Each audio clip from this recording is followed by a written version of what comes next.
जय हिंद बच्चों। स्वागत है आपका परीक्षा से पहले परीक्षा सीरीज के दूसरे दिन। कल हमने 25 क्वेश्चन कर लिए थे। आज हम नेक्स्ट 25 क्वेश्चन करेंगे। तो आज का पहला क्वेश्चन है क्वेश्चन नंबर 26, यानी कि आज का पहला क्वेश्चन समानांतर श्रेणी 0, -4, -8, -12 एंड सो ऑन का सार्व अंतर है। तो ये 26, 27, 28 ये तीनों हमारा समानांतर श्रेणी से संबंधित है। तो आइए थोड़ा समानांतर श्रेणी के कंसेप्ट के बारे में पढ़ लेते हैं। जैसे कोई सीरीज है 2, 4, 6, 8, 10, 12, ये क्या है? संख्याओं की क्या है? श्रृंखला है, जो ऐसे ही आगे बढ़ती हुई जा रही हैं। तो ये समानांतर श्रेणी में उन्हें कहा जाता है, जैसे ये पहला नंबर x1 है, दूसरा नंबर x2, तीसरा नंबर x3, ऐसे ही x4, x5, x6 है। तो इसमें क्या होता है, हमेशा इन दोनों के बीच का जो अंतर रहता है वो हमेशा क्या रहता है? समान रहता है। यानी कि जब x2 में से x1 घटाएंगे, ठीक, या फिर x3 में से x2 घटाएंगे, ये दोनों आपस में क्या होंगे? बराबर होंगे। क्या होंगे? बराबर। जैसे 4 में से 2 घटाएंगे तो 2, 6 में से 4 घटाएंगे 2, 8 में से 2 घटाएंगे 2। ठीक है, तो ये क्या है? आपस में इनके बीच का जो अंतर है हमेशा बराबर रहेगा। इसी अंतर को हम लोग कहते हैं शार्व अंतर। इसी अंतर को क्या कहते हैं? शार्व अंतर। शार्व अंतर, या फिर आप डी भी कहते हैं। इस पहले नंबर को, सीरीज का जो श्रृंखला है, श्रृंखला के पहले नंबर को हम पहला पद कहते हैं। पहला पद जिसे हम ए से लिखते हैं। ठीक है, और सीरीज का जो आखिरी नंबर है, इधर कहीं लास्ट में आएगा, उसे हम ए एन कहते हैं। यानी कि अंतिम पद जो है, अंतिम पद, उसे हम ए एन कहते हैं। और एन मतलब होता है इस श्रृंखला में संख्याओं की संख्या हम एन से सूचित करते हैं। ठीक है, तो अगर किसी भी समानांतर श्रेणी का अगर अंतिम पद आपको निकालना है, यानी ए एन, ये वाला अंतिम पद निकालना है, तो इसके लिए फॉर्मूला आता है a n is equal to a plus n minus 1 into d. D मतलब शार्व अंतर, एन यानी कि श्रृंखलाओं में संख्या कितनी है, और ए यानी कि पहला पद। ठीक है, तो क्वेश्चन नंबर अपना पहला क्वेश्चन आगे कहता है कि समानांतर श्रेणी का क्या है? शार्व अंतर है। तो श्रेणी हमारा क्या है? 0, -4, -8, -12, ऐसे ही चलता जा रहा है। इसका क्या है? आपका क्या पूछ रहा है? शार्व अंतर पूछ रहा है। यानी कि इसमें से आप इसे घटाइएगा तो क्या आ जाएगा? शार्व अंतर आ जाएगा। या फिर इसमें से इसमें ये घटाइए तो शार्व अंतर आ जाएगा। कोई सा भी घटा लीजिए। -4 में से 0 घटाएंगे तो क्या आएगा? -4 आ जाएगा। या फिर -8 में से माइनस का 4 घटाएंगे तो क्या आएगा? -8, और माइनस माइनस प्लस का 4, इधर भी 4, -4, इधर भी -4, इधर भी -4। ठीक है, तो कोई सा भी आप घटा सकते हैं। तो ये आपका क्या हो गया? शार्व अंतर। तो ऑप्शन नंबर क्या हो जाएगा? सी हो जाएगा। ठीक, अगला क्वेश्चन है समानांतर श्रेणी 14, 9, 4, -1, -6 का 12वां पद है। तो हमारा सीरीज क्या है? 14वां। आज का दूसरा क्वेश्चन है 27वां, कि क्या है? 14 है, 9 है, 14 है, 9 है, और 4, -1 और -6 का कौन सा पद? 12वां पद। या कौन सा पद? 12वां पद। यानी कि ए यहाँ पे कौन सा होगा? 12वां पद पूछ रहा है। ठीक है, तो यहाँ पे ए एन निकालने के लिए हमें फॉर्मूला पता है, a n is equal to a plus n minus 1 into d. तो सबसे पहले हम क्या निकालते हैं? ए हमारे पास है कितना? 14 है। ठीक, एन यानी कि एन मतलब श्रृंखलाओं की संख्या, श्रृंखलाओं में संख्याएं कितनी हैं? तो एन कितना है? 12। पहले ही बोल दिया कि 12वां पद, यानी कि श्रृंखला का 12वां पद कौन सा होगा? तो ए बराबर कितना हो गया? 14, ये वाला, एन यानी कि 12वां पद। ठीक है, और डी यानी कि शार्व अंतर क्या होगा? इसमें से आप ये घटाइएगा तो क्या आ जाएगा? डी बराबर 9 में से 14 घटाएंगे तो क्या आएगा? -5 आ जाएगा। ठीक, तो आप क्या लगाइए? फॉर्मूला लगाइए ए 12वां, यानी 12वां टर्म निकालने के लिए क्या हो जाएगा? A plus n minus 1 into d. तो ए कितना है? ए है 14, एन कौन सा है? 12 -1, और डी कितना है? -5। तो आप इसे सॉल्व कीजिए। 14 प्लस 12 में से 1 घटाएंगे 11, और 11 को 5 से गुना करेंगे तो 11 × 5 = 55, और माइनस है तो -55, और 55 में से 14 घटाएंगे तो क्या आएगा? 5 में से 4 जाएगा 1, और 5 में से 1 जाएगा 4, तो माइनस का 41। यानी कि अगर ऐसे सीरीज आप इस श्रृंखला को आगे बढ़ाते जाएंगे तो इसका 12वां पद जो है वो क्या आएगा, माइनस का 41 आएगा कहीं। ठीक है। क्वेश्चन नंबर 28 कहता है कि यदि समानांतर श्रेणी का प्रथम पद, यानी प्रथम पद की बात कर रहा है 13 है, यानी कि प्रथम पद की बात कर रहा है। किसका पद? प्रथम पद। प्रथम पद यानी कि पहला नंबर, यानी कि ए बराबर कितना दिया हुआ है, 13 दिया है, और डी बराबर कितना है, सारबंतर कितना दिया है, -4 दिया है। तो इसके प्रथम 10 पदों का योगफल होगा। तो एक योगफल का फॉर्मूला पता है कि SN, ठीक है, is equal to n/2 into में 2 गुना A प्लस n-1 गुना में D। ठीक है। तो n यहाँ पे क्या कहता है, प्रथम 10 पदों का, यानी कि n बराबर कितना हो गया, 10। ठीक है। तो फॉर्मूला पे लगाइए S10, यानी कि शुरुआत के 10 श्रृंखलाओं का क्या करना है, हमें जोड़ना है। अगर जैसे ये जो हमारा श्रृंखला था, अगर यहाँ पे क्या पूछ रहा था, यहाँ पे पूछ रहा था कि 12वां पद क्या होगा, लेकिन इस वाले क्वेश्चन में क्या पूछ रहे हैं, 28 में कि उन 10 पदों का योगफल क्या होगा, यानी कि इनको जोड़ेंगे आपस में, इन सबको जोड़ते जाएंगे तो शुरुआत के 10 पदों को जोड़ने पर क्या आएगा, ये क्वेश्चन में पूछ रहे हैं। तो जोड़ने का फॉर्मूला आता है SN is equal to n/2 2a plus n-1 into d. n क्या दिया हुआ है, 10, तो n 10/2 2, ए कितना दिया है, 13, प्लस n कौन सा है, शुरुआत का 10 टर्म को हमें आपस में क्या करना है, जोड़ना है। तो 10 में से 1 घटाएंगे, 10 में से 1, और डी कितना है, डी है हमारा -4। ठीक, इसे सॉल्व करेंगे, ये 5 कट हो जाएगा, 13 दूना 26, ये हो जाएगा 9, और 9 हो जाएगा, 9 में 4 से गुना करेंगे तो 36, और माइनस है तो माइनस का 36, तो इधर आ जाएगा माइनस का 36। ठीक है। 5 गुना में, ये 26 में से 36 घटाएंगे तो क्या आएगा, माइनस का 10, और 10 को 5 से गुना करेंगे तो -50। यानी कि ये ये पहला है, यानी कि इसका क्या हो जाएगा आंसर, 28 का माइनस का B हो जाएगा। यानी कि ये श्रृंखला है और इसका पहला पद 13 है और इसका अंतर -14 -4 है, तो उनके प्रथम 10 पदों का योगफल क्या होगा, -50 हो जाएगा। ठीक। अगला क्वेश्चन है कि वाई एक्सिस, यानी वाई अक्ष पर बिंदु जिसकी बिंदु 4, 2 से दूरी 5 है, हमें ये क्या हो गया, हमारा ग्राफ हो गया। ये हमारा था वाई एक्सिस होता है और ये हमारा एक्स एक्सिस होता है। ठीक है। तो कहता है वाई अक्ष पर बिंदु, ये वाला बिंदु, ये क्या है, 4 और 2, 4 2 मतलब इस वाले चतुर्थांश में होगा, तो इधर कहीं होगा 4,2। ठीक है। जिससे दूरी क्या है, 5 है, और ये किस बिंदु किस पर पूछ रहा है, वाई अक्ष पर पूछ रहा है। किस पर, वाई अक्ष, यानी इस अक्ष पर कोई बिंदु है जिससे इसकी ये जो बिंदु दिया हुआ है इसकी दूरी कितनी है, 5 इकाई है। कितनी है, 5 इकाई। ये वाई अक्ष पर है तो एक्स एक्सिस का मान हमेशा क्या होगा, 0 होगा। ऑप्शन वाला क्वेश्चन है तो देखिए ऑप्शन है कहीं, हाँ ये रहा, बाकी सब में एक्स एक्सिस का मान दिया हुआ है लेकिन इसमें क्या है, 0 है। तो यहाँ से आपको क्या मिल गया कि इसका आंसर क्या हो जाएगा, B हो जाएगा। ठीक, हमें टाइम वेस्ट नहीं करना है। MCQ मतलब नंबर उठाने वाले प्रश्न है। ठीक है। पूछ रहा है कि वाई अक्ष पर बिंदु, यानी वाई अक्ष पर क्या है, बिंदु है। अगर कोई बिंदु वाई अक्ष पर होता है तो वहाँ पे x का मान क्या होगा, हमेशा 0 होगा। तो हमें ऑप्शन से दिख गया कि हाँ ये क्या है, x का मान 0 है, यानी कि ऑप्शन अपना आंसर यही होगा। ठीक है। क्वेश्चन नंबर 30 कहता है कि कोई यदि R 5,6 बिंदुओं A और B को मिलाने वाली रेखाखंड AB का क्या है, मध्य बिंदु है, तो y का मान निकालिए। यानी कि कोई ये रेखाखंड है, ये A है और ये B है। A का मान दिया हुआ है आपका 6,5 है और B का मान दिया है 4,y है। ठीक, और कहता है कोई ये बिंदु क्या है, R है, इनके क्या है, मध्य में है। तो ये R क्या है, मध्य में है।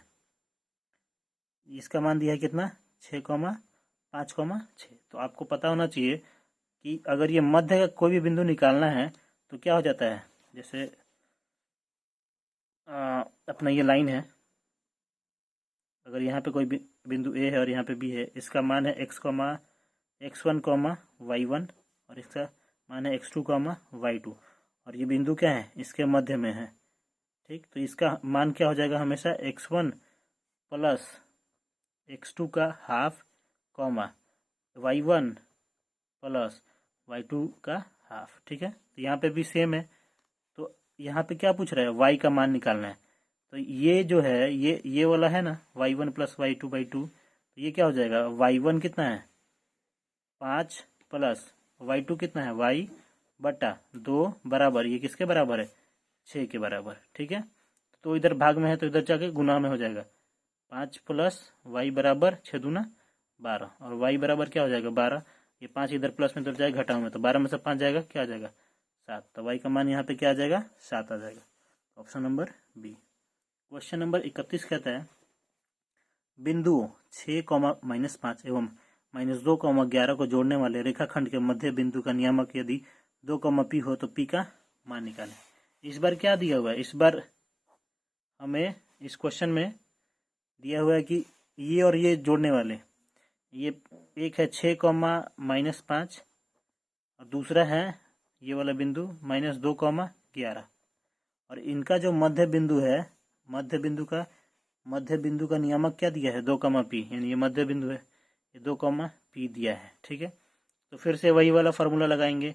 तो पूछ रहा है कि p का मान क्या होगा, तो p किसके बराबर होगा, इसको और इसको जोड़कर, ये जैसे यहाँ पे p ये था ना, इसका ये क्या है y1 प्लस y2/2। ठीक, तो यहाँ पे भी क्या हो जाएगा, ये y1 प्लस y2/2 बराबर p। तो क्या हो जाएगा, p बराबर क्या होगा -5 y1 प्लस y2 यानी कि 11/2। तो 11 में से 5 घटाएंगे तो क्या आ जाएगा 6, 6/2 कट जाएगा कितना 3, p बराबर कितना हो जाएगा, ये 3 हो जाएगा। ठीक, तो ऑप्शन बी आपका राइट आंसर। अगले क्वेश्चन की तरफ बढ़ते हैं। कहता है बिंदु कोई बिंदु दिया हुआ है, कोई पॉइंट आपका दिया हुआ है क्या 6, -7 का पूछ रहा है कोटि क्या है, का कोटि है। कोटि बोलते हैं x एक्सिस y एक्सिस वाले को, और भुज बोलते हैं इसको x एक्सिस वाले को। ये क्या है भुज, और ये क्या है आपका कोटि। ठीक है, ये हो जाएगा -6 आपका भुज और -7 क्या हो जाएगा कोटि हो जाएगा। तो इसका राइट आंसर हो जाएगा ऑप्शन सी। कहता है x अक्ष का समीकरण बताइए। ये x एक्सिस होता है और ये y एक्सिस होता है। ठीक है, ये x एक्सिस और ये आपका y एक्सिस होता है। पूछता है कि x एक्सिस का क्या बताना है, हमें समीकरण बताना है। तो इसका हमेशा ध्यान रखना, x एक्सिस का समीकरण जो होता है ना y बराबर 0 होता है। क्या होता है y बराबर ये x एक्सिस का समीकरण, और y एक्सिस का अगर y अक्ष का अगर क्या पूछे समीकरण पूछे तो वहां पे हो जाएगा x बराबर 0। ठीक है, ये इसका समीकरण और ये जो है ये x अक्ष का क्या है समीकरण है। ठीक है, अगले क्वेश्चन की तरफ बढ़ते हैं। क्वेश्चन नंबर 34 कहता है कि सेक स्क्वायर क्या चीज,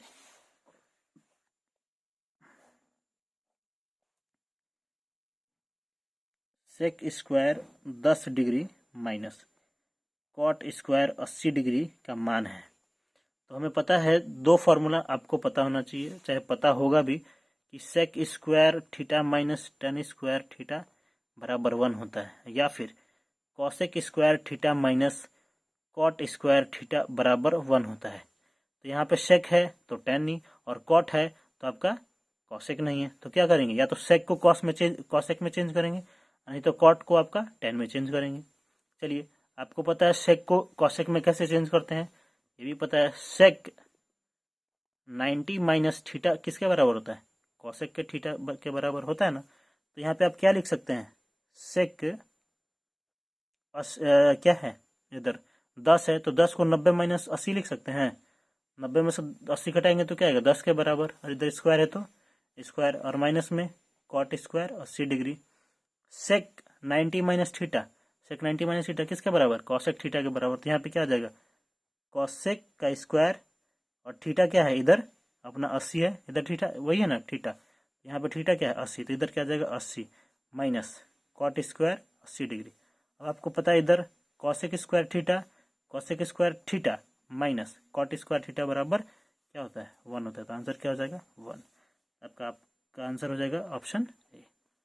क्वेश्चन नंबर 35 कहता है यदि किसी त्रिभुज के शीर्षों के नियामक, ठीक है, कोई त्रिभुज है,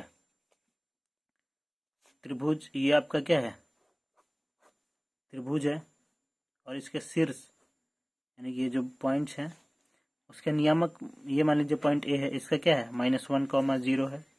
ये बी कितना है 5, -2 है, और सी कितना है 8, 2 है। तो कहता है तो इसके केंद्रक के नियामक होंगे। केंद्रक ये पॉइंट है, ठीक है। केंद्रक उसको बोलते हैं, केंद्रक एक ऐसा बिंदु होता है हमारे ट्रायंगल में, हमारे त्रिभुज में। देखिए ट्रायंगल केंद्रक बनता कब है, जब हम अब इस पॉइंट से अपने इसके सामने एक माध्यिका खींचेंगे। माध्यिका क्या चीज, माध्यिका। माध्यिका मतलब सामने वाले भुजा को क्या करे, बराबर बराबर हिस्सों में भाग करे, ठीक है। ये इधर जाएगा एक, ये भी क्या है माध्यिका खींच रहे हैं इसके लिए, और यहाँ से भी एक माध्यिका खींचेंगे इसके लिए, ठीक है। यानी कि ये जो है लाइन इसको बराबर बराबर हिस्सा में काट रहा है, ये लाइन जो है इसको बराबर बराबर हिस्सा में क्या कर रहा है, 2 भाग में बांट रहा है। तो वहां से पर ये जो आपका बिंदु बन रहा है ये क्या होता है, हमारा केंद्रक होता है। क्या होता है, केंद्रक, ठीक है। तो केंद्रक का जो मान होता है ये होता है, अगर ये x1 है, ये x2 है और ये x3 है, तो केंद्रक का मान देखिए। केंद्रक मान लीजिए x है, y है और z, वो z तो है नहीं अभी आप लोग में, x, y। देखिए क्या होता है x1 plus x2 plus x3/3, x1 plus इधर y है y1 plus y2 plus y3/3। ये क्या होता है हमारा, ये केंद्रक निकालने का फॉर्मूला होता है। तो x1 कितना है -1, x2 कितना है +5 और x3 कितना है 8/3। तो 8, 5, 13, 13 में से 1 घटाएंगे क्या जाएगा 12। तो और ये क्या है y1 कितना है 0, y2 कितना है -2 और y3 कितना है +2, ठीक, और बटा में 3। ये तो क्या हो जाएगा, ये तो हो जाएगा आपका एक जगह -2 क्या है प्लस में है और एक जगह क्या है माइनस में, तो ये तो 0 हो जाएगा। और ये क्या हो जाएगा 12/3, 0/3 क्या हो जाएगा 4, 0 हो जाएगा। तो ये जो आपका केंद्रक हो जाएगा ये क्या हो जाएगा, इसका क्या हो जाएगा 4, 0, यानी कि ऑप्शन नंबर बी हो जाएगा, ठीक। कहता है अगला क्वेश्चन कि यदि वृत्त की त्रिज्या कितनी है 7 सेंटीमीटर है, तो अर्धवृत्त की परिमिति क्या होगी। अब देखिए क्या कह रहा है, अर्धवृत्त की परिमिति। तो पहले अर्धवृत्त क्या होता है, ये होता है हमारा अर्धवृत्त, ठीक है। पूरा पूरा वृत्त नहीं, केवल आधा वृत्त। तो परिमिति आपको पता है, परिधि, परिधि को क्या बोलते हैं, परिमिति बोलते हैं। तो अर्धवृत्त का परिमिति क्या होता है, हमें तो पता है कि पूरा अगर वृत्त होगा, वृत्त कैसा अगर पूरा होगा तो उसकी परिमिति क्या होगी 2πr के बराबर होता है, यानी कि परिधि के बराबर होता है 2πr। परिमिति के बारे में बोल रहा है, तो किसका, अर्धवृत्त का। तो ये पूरा कितना है 2πr है, तो इसका आधा क्या हो जाएगा, आधा अगर 2 से भाग कर दें तो आधा निकल जाएगा, तो ये कितना हो जाएगा πr। और ये कितना है, ये इतना दूर होता है रेडियस, और ये भी क्या होता है त्रिज्या। त्रिज्या त्रिज्या ये भी r और ये भी r, प्लस में 2r है, तो क्या हो जाएगा 2r। तो r का मान हमारा दिया हुआ है, कितना दिया है 7 सेंटीमीटर। तो ये पाई गुना में 7 प्लस में 2 गुना में 7, 22/7 गुना में 7 प्लस में 14, ये 7 7 कट गया, तो 22 में 14 जोड़ेंगे तो कितना जाएगा 36 सेंटीमीटर क्या हो जाएगा हमारा परिमिति हो जाएगा, कितना है 36 सेंटीमीटर। अगला क्वेश्चन कहता है कि किसी वृत्त पर बाह्य बिंदु से कितनी स्पर्श रेखाएं खींची जा सकती हैं, ठीक। कहता है किसी वृत्त पर, ये हमारा क्या है वृत्त है, ये हमारा वृत्त हो गया। कहता है कोई बाह्य बिंदु यानी बाहर से कोई बिंदु पर कितनी स्पर्श रेखाएं खींची जा सकती हैं। स्पर्श रेखा पता है क्या होता है, ये हमारा वृत्त है, बाहर से एक ऐसी रेखा खींचे किस पर, अपने वृत्त पर कि केंद्र में, और ये जो लाइन हमारा टच हो रहा है इसके बीच में कितना एंगल बनना चाहिए 90 डिग्री का होना चाहिए। क्या चीज 90 डिग्री का होना चाहिए। तो आप किसी भी बाह्य बिंदु से केवल 2 स्पर्श रेखाएं खींच सकते हैं, एक स्पर्श रेखा यहाँ पर और एक स्पर्श रेखा आप इधर खींच पाएंगे।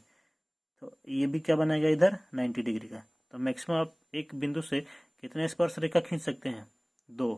ठीक है। स्पर्श रेखा उन्हें बोलते हैं जो हमारे क्या चीज वृत्त के सतह पर अगर टच करे तो केंद्र के बीच में और वहां पर हमेशा क्या बने, 90 डिग्री का एंगल बने, 90 डिग्री का कोण बने। तो एक स्पर्श रेखा ये हो गया और एक ये हो गया, यानी कि एक बिंदु से कितने खींच सकते हैं, एक और एक दो खींच सकते हैं। ठीक है, इसका राइट आंसर हो जाएगा 2। अगला क्वेश्चन है 1+ में कॉट स्क्वायर थीटा का मान बताइए। 1+ में कॉट स्क्वायर थीटा का मान क्या हो सकता है? ये तो फॉर्मूला है, पता होना चाहिए। अभी आपको पता चला है, बताया था मैंने, cosec square theta minus cot square theta बराबर 1 होता है। तो ये इधर जाएगा तो क्या हो जाएगा, प्लस हो जाएगा। तो कॉसेक स्क्वायर थीटा बराबर 1 प्लस में कॉट स्क्वायर थीटा हो जाएगा। तो ऑप्शन सी हो जाएगा। अगला क्वेश्चन कहता है tan 10 degree, tan 10 degree multiply tan 15 degree गुना tan 75 डिग्री गुना tan 80 डिग्री का मान बताइए क्या होता है। अब क्या कीजिए, अब तो आप थोड़ा बहुत कंफ्यूज हो पाएंगे, अरे यार क्या दे दिया, tan 10, tan 15, tan 75, tan 80, इनका तो मान पता है नहीं, कैसे निकालेंगे। लेकिन ध्यान रखना एक चीज, आपको पता है कि हम क्या कर सकते हैं, tan को कॉट में चेंज कर सकते हैं। ठीक, या फिर एक और अगर आप डायरेक्ट समझना चाहते हैं कि अगर tan और tan आपस में क्या हो रहे हों, गुना हो रहे हों, और उनका थीटा जोड़ने पर किसके बराबर आ रहा हो, 90 जोड़ने के बाद से tan इधर क्या है, tan 10 डिग्री इंटू में tan 80 डिग्री है ना। इनका थीटा जोड़ने पर 10 और 80 कितना हो रहा है, 90। तो इनको आप काटने पर अगर मल्टीप्लाई में है तो ये कट जाएगा, कटने के बाद क्या आएगा, 1 आएगा। यानी कि इनका गुना करने पर हमेशा क्या आएगा, 1 आएगा। इधर भी क्या है, tan 15 डिग्री इंटू में tan 75 डिग्री, इधर भी 15 और 75 जोड़ेंगे तो कितना आएगा, 90। तो इनको भी आप मल्टीप्लाई करेंगे तो क्या आएगा, 1 आएगा। इधर से 1, इधर से 1, आपस में क्या है, मल्टीप्लाई है। तो 1 को 1 से गुना करेंगे तो क्या आएगा, 1 आएगा, ध्यान रखना। ठीक, tan tan के साथ होता है, वैसे ही आपका कॉट के साथ भी ऐसा ही होगा। ठीक है, किसके साथ होगा, कॉट अगर इधर थीटा है और इधर कोई, इधर मान लीजिए अगर कॉट 10 डिग्री है और इधर क्या है, कॉट आपका 80 डिग्री है, तब भी ये कट के कितना हो जाएगा, कटने पर क्या हो जाएगा, 1 हो जाएगा। और ये मल्टीप्लाई में तो आपस में कट जाते हैं। ठीक है, अब बड़ा होइएगा तो समझिएगा कि क्यों कटता है। अगला क्वेश्चन है, यदि tan थीटा बराबर क्या है, √3 है। अगला क्वेश्चन है क्या, tan थीटा बराबर √3। तो इसके लिए सबसे सिंपल क्या है, आप अपना त्रिभुज बनाइए। इधर क्या है, थीटा है, आपको पता है tan थीटा बराबर क्या होता है, a/b, और ये h। tan थीटा बराबर क्या होता है, a/b, और इधर नीचे क्या कर दीजिए, √थीटा की जगह पे बटा 1 कर दीजिए। तो ऊपर कंपेयर कीजिए, ये a बराबर क्या हो जाएगा, √3, यानी ये किसके बराबर हो जाएगा, ये हो जाएगा √3 के बराबर। और ये b नीचे कितना है, 1, b 1, तो ये b बराबर मान लीजिए 1। तो आपको पता है कि क्या है, h बराबर क्या होता है, h² इज इक्वल टू √3 का स्क्वायर प्लस में 1 का स्क्वायर करेंगे। तो ये √3 का क्या हो जाएगा, 3, और 1 का स्क्वायर 1, 3 1 4, और इधर स्क्वायर है तो इधर जाके क्या हो जाएगा, h बराबर √4, तो क्या हो जाएगा 2। तो ये क्या हो जाएगा आपका 2 हो जाएगा, h बराबर 2। तो अब क्या पूछ रहा है क्वेश्चन में, तो सेक थीटा क्या होता है, तो बताइए सेक थीटा क्या होगा। तो सेक थीटा क्या होता है, h/b होता है, h/b, यानी कि कर्ण बराबर आधार, h कितना था 2 और बेस कितना है 1, 2/1 बराबर 2 हो जाएगा। ठीक, इसका आंसर हो जाएगा आपका 2 हो जाएगा। ऑप्शन नंबर ये डी होगा। ठीक, ये ए नहीं होगा, ठीक है, क्योंकि ए हो जाएगा आपका कॉसेक थीटा होता है, a/b। चलिए क्वेश्चन नंबर अपना 41 देखते हैं। कहते हैं यदि वृत्त के व्यास के सिरों के नियमक, आपको पता है वृत्त किसे बोलते हैं, ये रहा वृत्त और इसका ये रहा व्यास। कहता है व्यास का नियामक कितना है, 2,3 है, और दूसरा क्या है -6,7 है। ठीक, तो क्या कहते हैं उसके केंद्र का नियामक, केंद्र यानी ये वाला बीच, केंद्र क्या होता है, व्यास का एकदम बीचों बीच होता है, यानी कि मध्य बिंदु तो क्या हो जाएगा, ये प्लस ये बाई 2 होगा। तो मध्य बिंदु का अगर हम x, y मानते हैं तो x बराबर क्या हो जाएगा, 2 प्लस माइनस 6/2, और y क्या हो जाएगा, y बराबर 3 प्लस 7/2, 2 माइनस ये हो जाएगा माइनस का 2, और ये हो जाएगा आपका 10 में से 5। तो क्या हो जाएगा अपना ये केंद्र क्या हो जाएगा, -2,5। क्योंकि क्या होता है, अभी हमने थोड़ी देर पहले ही पढ़ा था, ये क्या होता है, ये मध्य बिंदु है। मध्य बिंदु मतलब x1 प्लस x2/2 और y1 प्लस y2/2 बराबर ये, यानी मध्य बिंदु। ठीक है, चलिए अपना अगला क्वेश्चन देखते हैं। कहता है कि कोई त्रिभुज ABC है। ठीक, त्रिभुज क्या है, ABC कोई त्रिभुज है, ABC। ABC त्रिभुज में P और Q बिंदु भुजा AB और AC पर P इस पर AB पर, और Q क्या है, AC पर। ठीक, AC पर क्रमशः इस प्रकार है कि PQ पैरेलल BC, यानी PQ जो ये लाइन है, PQ जो है क्या है, किसके समानांतर है, ये BC के समानांतर है। ठीक, यदि AP बराबर 3, ये AP बराबर 3 है, PB बराबर कितना है, 2 है, AQ बराबर कितना है, 6 है, तो QC बराबर क्या होगा, QC यानी ये बराबर, अगर x है तो x का मान क्या होगा। आपको पता है ये कंसेप्ट आ गया आपका समरूप का। क्या चीज, समरूप का।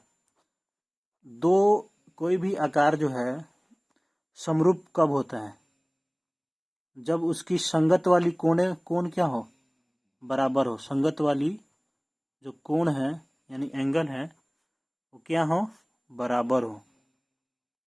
ठीक, और दूसरा कंडीशन है, दो चित्र को आपस में मतलब समरूप कब कहलाएंगे, जब उनकी संगत वाली कोण क्या हो, बराबर हो, और या फिर उनके जो संगत वाली भुजा हो ना, संगत वाली जो भुजा है वो क्या होनी चाहिए, समानुपाती होनी चाहिए। समानुपाती यानी कि रेशियो में होनी चाहिए। तो अगर हम त्रिभुज देखें APQ, कौन कौन सा त्रिभुज, APQ, और दूसरा त्रिभुज ABC, ये बड़ा वाला ABC, ये वाला जो एंगल है, एंगल A, ये इसमें भी है, छोटे वाले त्रिभुज में भी और बड़े वाले त्रिभुज में भी। तो एंगल A तो क्या है, दोनों के लिए बराबर हो गई।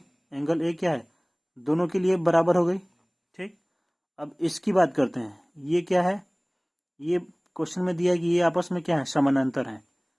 क्या है, आपस में समानांतर है। तो आपको पता होगा कि जब भी कोई ऐसे लाइन है आपस में समानांतर है, और कोई लाइन ऐसे जा रही है, ठीक, और ये आगे तक जा रही है, तो ये क्या है, ये भी बराबर होता है और ये भी बराबर होता है। ठीक, तो इधर क्या हो जाएगा, ये दोनों आपस में क्या है, समानांतर है, और कोई लाइन ऐसे सीधी जा रही है तो ये बराबर है, तो ये भी बराबर हो जाएगी। सेम बात ये वाली भी है, ये इस लाइन के लिए भी है। अगर ऐसे कोई बराबर है तो ये बराबर है तो ये भी बराबर होगी। तो क्या हो जाएगा, ये बराबर है तो ये भी बराबर। ठीक, तो ये आपस में क्या है, तीनों एंगल क्या हो गई, बराबर हो गई। और ये क्या है, ये आपस में क्या हो है, इसके समानुपाती होंगी। ठीक है, क्या होंगी, समानुपाती। तो देखिए क्या हो जाएगा, समानुपाती में मतलब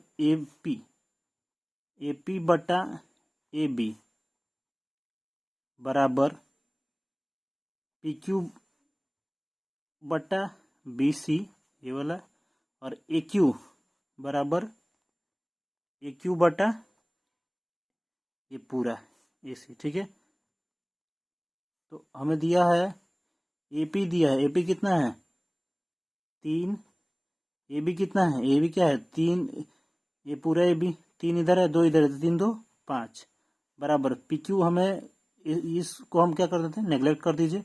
हम इसके सहारे क्या कर निकालेंगे, x का मान।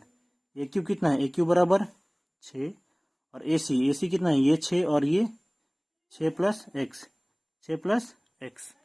ठीक है, ये इधर जाएगा तो क्या हो जाएगा, 3 गुना में 6 प्लस x बराबर 6 5 30। ये 3 इधर गुना में तो इधर जाके भाग में हो जाएगा 3, तो ये क्या हो जाएगा, 3 दहिया 30, तो इधर बच जाएगा 10। तो x 6 इधर प्लस में है, x प्लस 6 बराबर 10, 6 इधर प्लस में तो उधर जाके क्या हो जाएगा माइनस में, तो x बराबर 4। ठीक है, तो अपना आंसर क्या हो जाएगा, x का मान क्या होगा, ऑप्शन बी 4। ठीक है, अगला कहता है दो समरूप त्रिभुज के क्षेत्रफलों का अनुपात 9:4 है। ठीक है, जैसे ऐसे ही कोई क्या है, दो त्रिभुज है, कैसा है, समरूप। ठीक है, समरूप का मतलब पता है, ये जितना एंगल होगा ये भी उतना, ये भी उतना,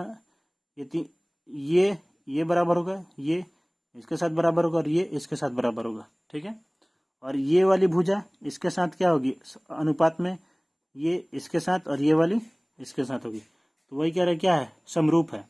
तो उनके क्षेत्रफलों का अनुपात क्या है, 9:4 है। क्या है, 9:4 है। तो ये बड़ा वाला हम क्षेत्रफल इसका मान लेते हैं A1 और इसका मान लेते हैं A2। ठीक है, तो इनका अनुपात क्या है क्षेत्रफल का, A1 बटा A2 बराबर कितना है, 9:4। तो कह रहा है तो उसकी संगत ऊंचाइयों का अनुपात क्या होगा, तो इसकी मान लो कोई सा भी ऊंचाइयों का अनुपात क्या होगा, संगत ऊंचाई, ऊंचाई ये होता है किसी भी त्रिभुज का। तो ऊंचाई अगर आपका क्षेत्रफल दिया हुआ है किस में, अनुपात में, तो उसका आप क्या निकालेंगे, अंडर रूट निकालेंगे, क्या हो जाएगा, 9 का और 4 का अंडर रूट निकालेंगे तो क्या आएगा, 3:2। 3 ये जो 2 है ये किसका अनुपात हो जाएगा, संगत उनकी ऊंचाइयों का क्या हो जाएगा, अनुपात हो जाएगा, या फिर संगत भुजाओं का क्या हो जाएगा, अनुपात हो जाएगा। ठीक है, चलिए तो इसका आंसर क्या हो जाएगा, 3:2। ठीक, अगला क्वेश्चन है, यदि त्रिभुज पी क्यू आर है, कोई त्रिभुज पी क्यू आर है, उसमें कहता है पी क्यू का स्क्वायर बराबर पी आर का स्क्वायर प्लस आर क्यू का स्क्वायर, तो त्रिभुज का कौन सा समकोण होगा, कौन सा कोण जो है समकोण होगा। तो आपको पता है समकोण में क्या होता है, अगर ये वाली त्रिभुज है, समकोण त्रिभुज है, तो इसका ना स्क्वायर होता है, इसका स्क्वायर बराबर ये स्क्वायर प्लस ये स्क्वायर, तो इसका स्क्वायर बराबर यानी कि क्या है, पी क्यू का स्क्वायर। अगर ये पी क्यू है, ठीक है, तो क्या हो जाएगा, पी क्यू का स्क्वायर बराबर, तो ये बचिए क्या हो गया, पी क्यू आर, इधर क्या बच गया आर, यही ना 90 डिग्री वाला होता है, तो कौन सा कोण 90 डिग्री का होगा, तो एंगल आर हो जाएगा 90 डिग्री का। ठीक, कहता है यदि वृत्त को दो अलग अलग बिंदुओं पर प्रतिच्छेदित करने वाली रेखा को क्या कहते हैं, छेदक रेखा कहते हैं। क्या कहते हैं, यदि किसी वृत्त को दो अलग अलग बिंदु पर प्रतिच्छेदित करने वाली रेखा को क्या कहते हैं, छेदक रेखा कहते हैं। ठीक, स्पर्श रेखा तो पता ही है, स्पर्श रेखा क्या होता है, बाहर से, बाहर वाली बिंदु से क्या करे, कोई लाइन टच करे उसको क्या कहते हैं, स्पर्श रेखा। जीवा किसे बोलते हैं, ये आपका क्या हो जाएगा, जीवा हो जाएगा। ठीक, चलिए क्वेश्चन नंबर 46 कहता है यदि जीवा ए बी कहता है कोई वृत्त है और जीवा क्या हो गया, ए बी, ए और बी, ए बी वृत्त के केंद्र पर 60 डिग्री का कोण अंतरित करता है। ये केंद्र हो गया, इस पर क्या है 60 डिग्री का क्या करता है, एंगल बनाता है, कितना डिग्री, 60 डिग्री। तो ए और बी बिंदुओं पर खींची गई स्पर्श रेखाओं का कोण क्या होगा, तो कहता है ए और बी बिंदुओं पर खींची गई स्पर्श रेखाओं के बीच कोण क्या होगा। तो मान लीजिए कोई बाहर ये वाला पॉइंट है, यहाँ से ए पर एक स्पर्श लाइन खींचा गया और एक पॉइंट बी पर क्या खींचा गया, स्पर्श रेखा खींचा गया, तो कहता है इनके बीच का कोण क्या होगा। आपको पता है ये स्पर्श रेखा है, स्पर्श रेखा है तो ये क्या बनाएगा 90 डिग्री, और ये भी क्या बनाएगा आपका 90 डिग्री। तो आप एक चतुर्भुज देखिए, क्या देखिए, ये चतुर्भुज, ये वाला इसका नाम दे दीजिए ओ और इसका नाम दे दीजिए P, A O B, O P B, sorry B P, और ये पी है, ये क्या बन गया आपका चतुर्भुज बन गया। और आपको पता है चतुर्भुज के चारों कोणों का योग किसके बराबर होता है, 360 डिग्री के बराबर। तो ये कितना है 60 प्लस ये कितना है आपका 90 प्लस ये एंगल पी प्लस ये वाला एंगल कितना 90 बराबर 360। ठीक, तो एंगल पी का हमें क्या करना है, मान निकालना है। 360 में से 90 90 180 और 60 240, यानी कि 360 में से 240 घटाएंगे तो क्या आ जाएगा 120 डिग्री आ जाएगा। तो एंगल पी किसके बराबर हो जाएगा 120 डिग्री के बराबर। स्पर्श रेखा क्या होता है, तो यहाँ पर क्या बना है 90 डिग्री का कोण बना है। ठीक, तो इसका आंसर क्या हो जाएगा ऑप्शन डी। एक वृत्त पर कितनी स्पर्श रेखाएं खींची जा सकती है, क्या पूछ रहा है, पूछ रहा है कि कोई वृत्त है, इस पर कितनी क्या चीज आपका स्पर्श रेखाएं खींची जा सकती है। तो एक वृत्त पर आप क्या खींच सकते हैं, बाहर से यहाँ पे भी खींच सकते हैं, थोड़ा इधर से यहाँ पे भी खींच सकते हैं, यहाँ पे भी खींच सकते हैं, यहाँ पे भी खींच सकते हैं, यहाँ पे भी खींच सकते हैं।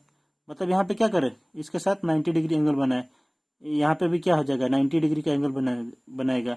ये वाला भी क्या है, इसके साथ 90 डिग्री का एंगल बनाएगा। तो आप क्या है, कहीं पे भी खींच सकते हैं, ठीक है।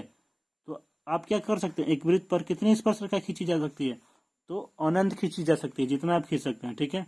थोड़ा इधर कीजिए तो यहाँ पे क्या हो जाएगा, ये भी हल्का इधर आपका क्या करेगा 90 डिग्री का एंगल बनाएगा, ठीक। तो एक वृत्त पर कितनी स्पर्श रेखा खींची जा सकती है, अनंत। आज का 48 क्वेश्चन है, क्या कहता है कि अंडर रूट 1 में 10 स्क्वायर ये बराबर क्या होगा।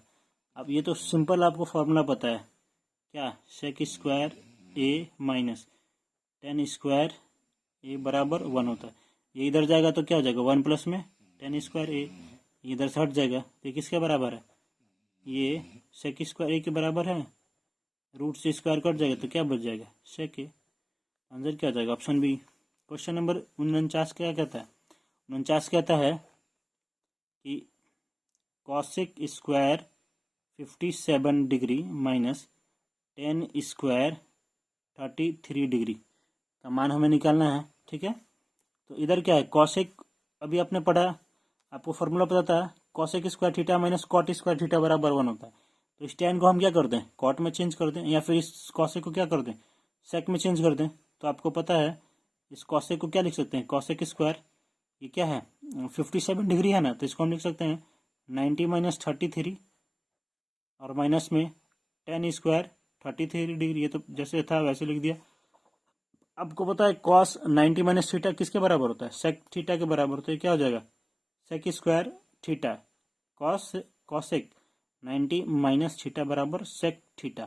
थीटा क्या है 33, तो सेक 30 डिग्री माइनस 10 का 30 डिग्री।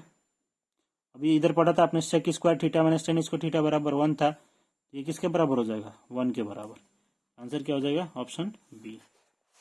नीचे क्या कहता है, क्वेश्चन नंबर 50 यानी कि आज का 25वां क्वेश्चन क्या कहता है, cos 48 degree minus sine 42 degree बराबर क्या होगा।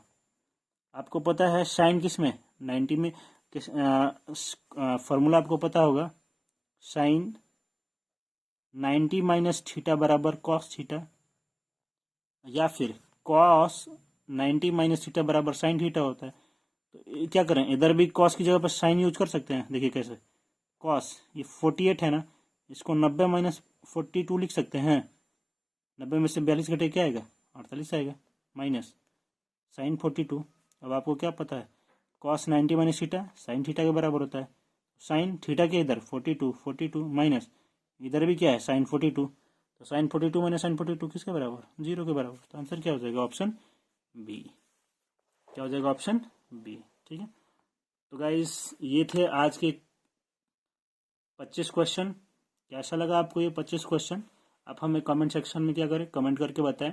अगर किसी भी क्वेश्चन में किसी भी प्रकार की कोई भी डाउट है, दिक्कत है, तो आप हमें क्या करें, कमेंट करें कि सर ये वाला क्वेश्चन फिर से दोबारा रिपीट करिए, दोबारा बताइए सर, ठीक है। मैं कोशिश करूँगा फिर से दोबारा बताने की, लेकिन हाँ ज़रूर हमारे साथ जुड़िए इस 25 क्वेश्चन के सेशन के साथ। ये आपका हमेशा क्या करेगा, इंक्रीज करेगा आपके नंबर, जो अभी 60-70 नंबर आने वाले हैं बोर्ड में, तो ये आपका क्या कर देगा, कम से कम 10 नंबर क्या करेगा, 10 से 15-20 नंबर भी क्या कर सकता है, इंक्रीज कर सकता है आपके पेपर में, ठीक है। तो okay, all the best for your exam, thank you.